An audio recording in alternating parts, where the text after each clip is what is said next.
UFC 258 this freaking weekend. If you're going to bet with DraftKings. I sent them my picks. I can't see those, Chin, because I don't have Superman vision. I know. I can see those. Kamaru Usman, Gilbert Burns is your main event. These guys have had over a fucking jagillion rounds sparring, former teammates. Here's the thing about teammates fighting. It's when teammates fight, they know each other so well. They know each other's go-tos. They know every little nick and knack about each other. Sometimes, I'm not saying this one is, but sometimes they create a boring fight because you know what that guy's good at, so that cancels it out. He knows you know what he's good at, so you don't use it. So they're kind of hesitant. Happened with me and Andrei Arlovsky. I knew his best weapons. He knew mine, so neither of us really used them. So it was an insanely boring fight, which I apologize to fans. I'm not saying this can be boring. I'm just saying, it might take 3 to 4 rounds before this thing starts getting pretty spicy.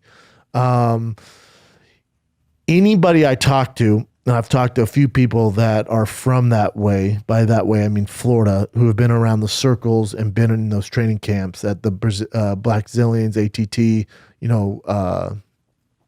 those camps. I asked them who they think is going to win, and they all tell me Gilbert Burns for some reason. So that means in sparring, and when they train, Gilbert Burns got the best of them because that's what they're basing off of. Otherwise, what else are you going to base it off of? So anyone who knows these two say, Gilbert Burns is just a nightmare matchup for Kamaru. I think Gilbert gets it done. I've heard it from, I won't out these guys. Wow. Legit dudes who are balls deep in the game, and some are world champions or former world champions and have trained with both guys. That being said, I just don't see it. And I'm a Gilbert Burns fan. This is how old school I go with Gilbert Burns.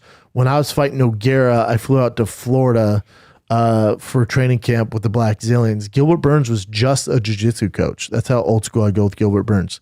The nicest guy in the UFC, the friendliest guy in the UFC, a fucking savant when it comes to jiu-jitsu. He's, I don't know if I'd say he's up with like a Jacare or Damian Maia or Buchecha or the other guy, Hodolfo fighting the card, but he's fucking close, man. He's fucking close. So when it comes to jiu-jitsu and submissions, Gilbert Burns has a huge advantage. But if I had to pick one thing that I wouldn't want to be world-class at in the UFC, it'd be jiu-jitsu. You can negate that with great wrestling, striking, and being aware of submissions, which Kamaru is. I think Kamaru, obviously, he's going to be the bigger guy, has a better gas tank, more fundamentally sound striking. I'd say Burns has more power. But there's this weird thing with Kamaru Usman where everyone underrates the guy. Sometimes I find myself doing the same thing.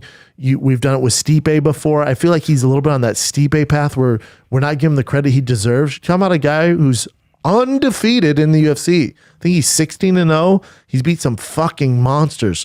For Gilbert Burns also, I think only 3 losses, but they're at 55, correct? He lost to Dan Hooker. He lost to the Riding Too Small. Magomedov, he got decision, Prazeres decision, and then he got knocked out by Dan Hooker. That's how good Dan Hooker is. But 170, let me see his 170 streak there. At 170, obviously the weight class for him. He's an absolute fucking nightmare there. So he's beat some good guys. He's beat some good guys. He hasn't beat world-class guys. He fought a Woodley who, I don't know what's going on with Woodley. One of my favorite fighters of all time. He seems half in, half out. He hasn't won a round in fucking forever. He's obviously at the tail end of his career. You got to ask Woodley if he still wants to do it. He fought Damian Maia, TKO'd him. Damian Maia also on the back end of his career. Gunnar Nelson, unanimous decision. Something's always going on with Gunnar. So his best win, you would say, is over a Woodley, is 1 foot in, 1 foot out. And he absolutely dominated Woodley. But so did Kamaru. Kamaru was the first to do it. Kamaru was not only the first to do it, but he beat him with wrestling. He fucking wrestled the fuck out of him. And so let's go through Kamaru Usman's wins here. So he has a win over Damian Maia. Remember, he's kind of the first to do that. Win over Dos Anjos, no punk. Win over Woodley, broke his spirit. Win over Colby Covington. Okay. You think Usman would be, I'm sorry, you think Gilbert Burns beat Colby Covington? I don't know. And then a win over Jorge Masvidal, short notice. So, I would say strength of schedule, strength of opponents, wins. Probably Kamaru. I think this fight does go to decision. I think Kamaru gets it done. I think Kamaru is just going to kind of do work on the feet. He's going to have more volume. I don't think he has the power to get him out of there, but he has more volume. I think he'll start mixing the takedowns in the third, fourth, fifth round once he's sweaty, ready to go, and gets Gilbert to commit to these big power punches, which he's going to have to resort to because he's not going to be able to sit on the outside and pick Kamaru apart. And this goes against everything that these guys who know these fighters very well have said to me, but I think Kamaru gets it done. I think the DraftKings guys and the odds makers in Vegas got this one right. I think Usman gets it done here.